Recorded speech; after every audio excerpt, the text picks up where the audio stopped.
يو دخل بكل قوته للعقل الباطن بتاع كي، وهو عمال يدخل في دوامات كبيرة كلها عبارة عن ذكريات كي وهو طفل، لحد ما وصل للحظة اللي كي تعرف عليها على الشخص ده واللي اسمه شوكن. بس قبل ما نبدأ، قناة أنيموجي بالعربي قررت تدعم القنوات الجديدة والستارت اب اللي ليها علاقة بالأنمي، زي صديقنا إيكاي من قناة الرصاصة الفضية QH، وقناته مرحة قوي وبتقدم محتوى مختص بالأنمي زي ميمز مضحكة جدا على مقاطع الأنمي، وكمان بيعمل ملخصات وفيديوهات من نوعية التوب 10، وهتستمتعوا جدا وانتوا بتتفرجوا عليه. لينك قناته هتكون موجودة في صندوق الوصف وأول تعليق مثبت. أتمنى تدخلوا عنده وتشتركوا وتدعموه لأنكم هتحبوا قناته جدا. ويلا نبدأ.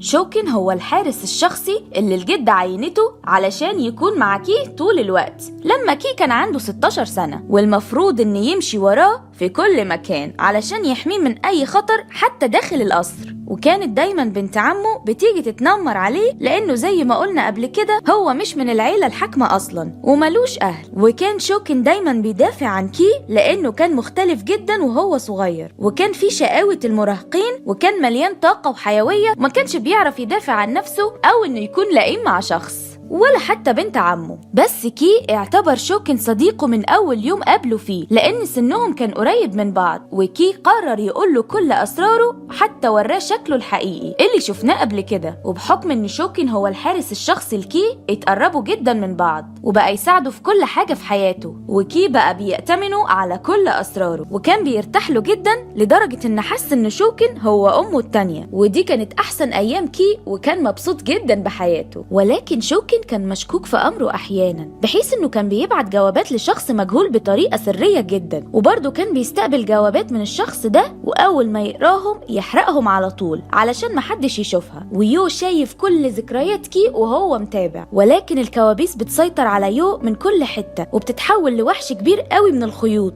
ويو بيحاول يقطع الخيوط دي لكن بتسيطر عليه تاني وتاخده لذكريات كي مرة تانية. ولكن المرة دي يو بيشوف وقت تتويج كي كحاكم العيلة، وشوكن بيكون واقف معاه وفرحان بيه جدا، وبيتم التتويج فعلا. وبعدها بيبدأ كي انه يروح للمدرسة برا القصر، وبيكون مبسوط جدا بدوام المدرسة لانه ما طلعش برا القصر قبل كده، وشوكن بيكون معاه في نفس المدرسة علشان يقدر يحميه، وبيرجعوا مع بعض كل يوم بدراجة كي. بس شوكن بيسأل كي في مرة انت حابب تعمل ايه في حياتك ونفسك تحقق فيها ايه؟ وكي بيرد عليه ويقوله انه بيحب الغنى ونفسه قوي انه يطلع على اي مسرح ويغني. ولكن شوكن بيقوله طب تعالى نعمل كده فعلا، وبيساعده انه هو ياخد دروس عزف في المدرسة من ورا الجدة. وكي بيعمل فرقة مع زمايله وشوكن بيكون معاهم وبيغنوا كلهم على مسرح المدرسة، وكل الطلاب بيتبسطوا قوي منهم بما فيهم خطيبة كي وهي الصغيرة. ولكن في مرة شوكن بيدبس كي على المسرح وبيقول للجمهور ان كي هيكتب اغنية جديدة ويقدمها لكم الاسبوع اللي جاي. بس كي بيكون مبسوط جدا بالقرار ده لانه بيحب يغني قوي. ولكن الجرايد كلها بتتكلم على الموضوع ده، والجدة وكل القصر بيعرفوا عن موضوع الحفلة اللي هتتم الأسبوع الجاي. وكي بيحاول يدافع عن نفسه لكن الجدة بتزعق له جامد جدا وبتقول له إنه حاكم العيلة بيكون ممنوع من حاجات كتيرة قوي ممتعة زي الغنى مثلا، وإن سمعة حاكم العيلة هي أهم حاجة عندهم، وبتطلب من شوكن إن يجي وراها في صمت. ومحدش عارف هي عايزة شوكن ليه. بتاخده للأوضة وبتتكلم معاه وبتقول له إنه كل اللي حصل ده بسببه، وكان من واجبه يمنع كي عن أي حاجة ممكن تدمر سمعته وهبته قدام الناس، وكان من واجب شوكن انه ينبهه ويرشده للطريق الصح، وبتهدده بالطرد لو ما خلاش باله من واجباته المرة الجاية. بيمر الوقت وكي بيكون عمال يتدرب على الأغنية لأنه فاضل نص ساعة بس وتبدأ الحفلة اللي وعد جمهوره بيها. ولكن الجدة بتدخل عليه وبتقوله انها عارفة هو بيخطط لإيه، وبتسحب الورق من ورا ظهره وبتقوله انه الحاكم الحقيقي المفروض ما يشغلش باله إلا بشعبه وحكمه وكل السحرة اللي في أرضهم، وإنه ملوش أي حرية يعمل أي حاجة إلا حكمه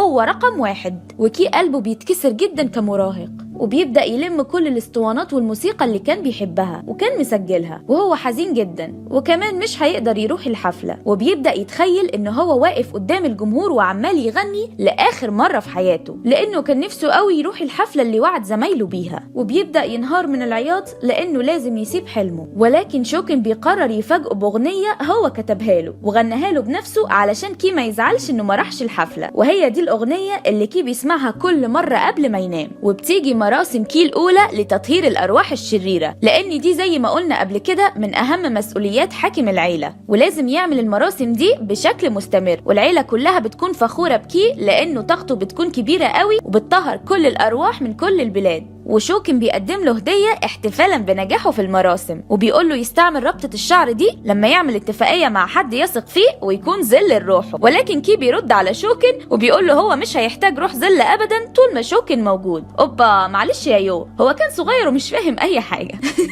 المهم الجدة بتستدعي شوكن فورا وبتقول انهم لقوا رسائل سرية في اوضته، ولقوا كمان شعر كي اللي بالمناسبة ممكن اي حد يعمل سحر عليه ويقتل كي. وكان من واجبات شوكن كحارس شخص الكي انه يحرق اي شعرايه تقع منه، بس واضح كده انه ما كانش بيحرقهم. زي ما قلنا قبل كده الولد ده مشكوك في امره، بس محدش عارف هو في دماغه ايه. يو فجأة بيرجع للعقل الباطن بتاع كي، ووحش الكوابيس ده لسه موجود قدامه. ولكن يو بيتكلم مع الوحش وبيقول له اظهر شكلك الحقيقي، وبيظهر الوحش ده على شكل شوكن. وبيبدأ يدخل يو تاني في ذكريات كي علشان نعرف ايه اللي حصل بالظبط زمان. كي اتصدم جدا وما كانش مصدق اللي بيسمعه. شوكن مستحيل يكون بيخطط لقتل كي. الجدة بتؤمر فورا بحبس شوكن، وكي مش مصدق برضه ولا مستوعب ان شوكن خاين، وبيحاول يفهم ويقنع ابن عمه بكده. ولكن شوكن بيقاطع كي ويقول له صح انا خاين، انا خنتك، انا عملت نفسي امين ليك وللعيلة، لكن كان هدفي الوحيد هو اني اراقب كي. وبيرفض بعدها يتكلم ولا كلمة ويقول هو شغال مع مين وليه عمل كده. وحتى بعد اعتراف شوكن بنفسه كي يا عيني لسه مش مصدق، وبيقول لشوكن انت اكيد عملت كده بس اكيد ليك سبب، انا عمري ما هصدق ان انت تخني. وكي بيقول له انه مستحيل يعيش بدونه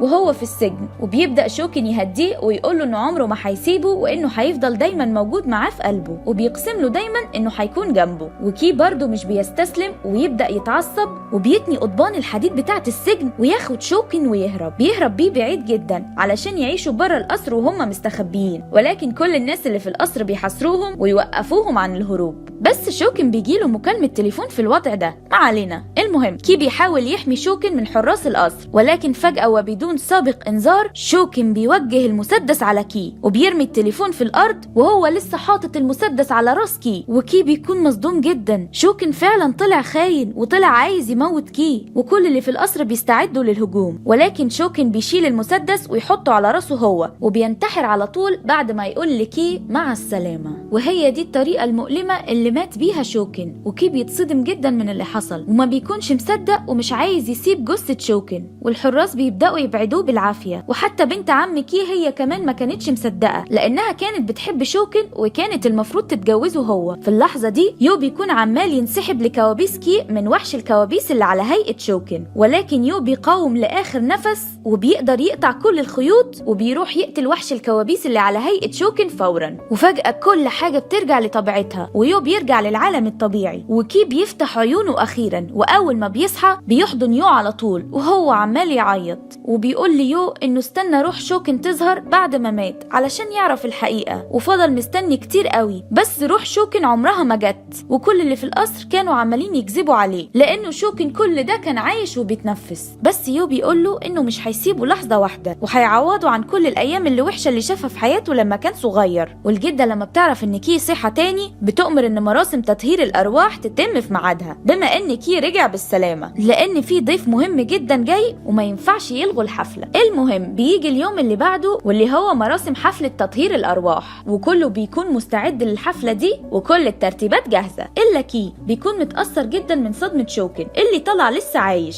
ولسه مكتئب وحالته وحشة جدا. بس بتبدأ المراسم على أي حال، وبيبدأ الضيف المهم بدخول المسرح واللي بيكون الشخص الشرير اللي اتكلمنا عنه قبل كده، وبيكون من عيلة مهمة قوي ولازم يحضر الحفلة ووجوده مهم جدا لتقدير عيلة كي. وكي بيبدأ الحفلة لكن كلهم بيكونوا قلقانين عليه جدا وملاحظين المود السيء اللي هو فيه، وكي بيكون متلخبط ومش مركز وطاقته مش كفاية لتطهير المكان كله، وده بسبب اللي حصل واكتئابه وتعبه من الموضوع. ويو أكتر واحد بيكون قلقان عليه جدا، وفجأة بيحصل اللي كلهم متوقعينه. كي بيفقد السيطرة ومش بيكون قادر يتحكم في نفسه وبيبدأ ينزف على المسرح ويقع من طوله، والناس كلها بتتخض جدا لأنه كي أول مرة يكون مش متمكن من طاقته بالشكل ده. ولكن يو بيطلع على المسرح على طول وبيقول له إنه وعده مش هيسيبه أبدا ومش هيعرض حياته للخطر ودايما هيقف معاه، وبيبدأ إن هو يوحد طاقته مع كي علشان يكملوا الحفلة مع بعض. ولما الاتنين بيوحدوا طاقتهم الروحية مع بعض بتكفي تطهير الأرض كلها، وكل الناس بتحس بطاقتهم الجبارة، وكل ده بسبب يو. وأخيرا يا يو بقى ليك فايدة. وبتخلص مراسم تطهير الأرواح وبتبدأ بعدها حفلة استقبال الضيوف.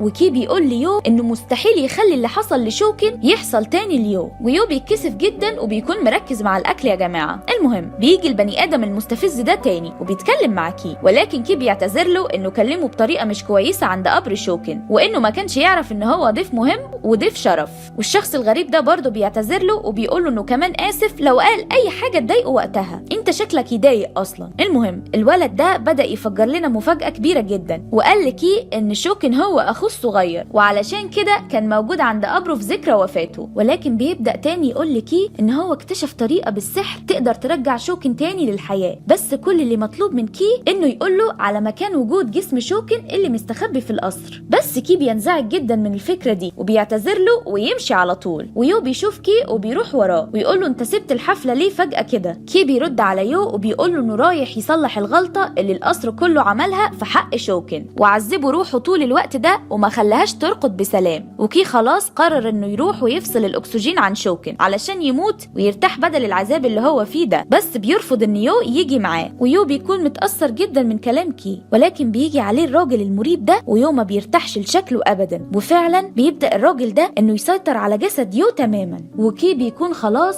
على وشك انه يريح شوكن ويموته، ولكن يو بيدخل عليه واحنا كلنا عارفين انه متسيطر على افعاله من الولد المريب ده. يو بيتجه لكي وبيقترح عليه انهم يحاولوا يقوموا شوكن بدل ما يموتوه. المحاولة مش هتضر ابدا والسحر ممكن يعمل المستحيل. وكي ما بيشكش لثانية واحدة ان ده مش يو اللي بيتكلم، وبيقتنع فعلا بكلامه وبيوحدوا قوتهم تاني، بس المرة دي علشان يصحوا شوكن من غيبوبته. وبكده اخو شوكن الشرير ضرب عصفورين بحجر. لو عجبك الفيديو ما تنساش تعمل لايك وتشترك في قناة انيموجي بالعربي وتفعل زر الجرس، لان الفيديو الجاي هينزل قريب جدا وهيكون نهاية القصة. وما تنسوش تشتركوا في قناة الرصاصة الفضية QH. اشوفكم قريب.